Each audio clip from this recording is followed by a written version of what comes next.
Let's do a February reading wrap up.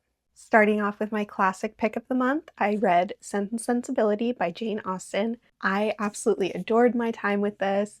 I loved watching the BBC miniseries afterwards, and I'm excited to continue diving into Jane Austen's work and history surrounding her and the women authors that came before her. For my Pulitzer pick, I read The Grapes of Wrath by John Steinbeck. While this didn't beat out East of Eden as my favorite Steinbeck, I still really loved this.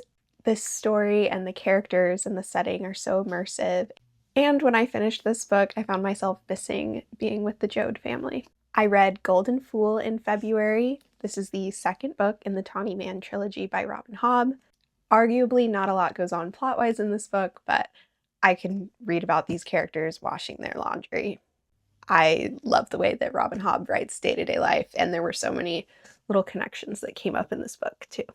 I then read Hannah Coulter by Wendell Berry. This is one of my mom's favorite authors, and she gave me this book for Christmas, so I was excited to read it. In this book, Hannah Coulter is reflecting back on her life, telling the story of loves, losses, her life, and how things have changed in the time. I really enjoyed this. I also happened to watch Train Dreams around the same time as when I read this novel, and if you like one, I really think you will enjoy and appreciate the other. I read The Vanishing Half in February. This was much more of a generational story than I expected it to be. I'm not sure that I ever fully read the inside description of the book. It being a generational story, you could really see how the choices that our two original sisters made affected their children and their lives. And the last book I read Wolfworm by T. Kingfisher.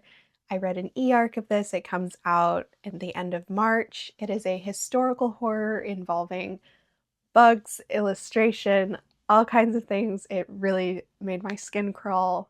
I totally loved it, and I think if you've read and enjoyed any of T. Kingfisher's other horror, you'll definitely like this one.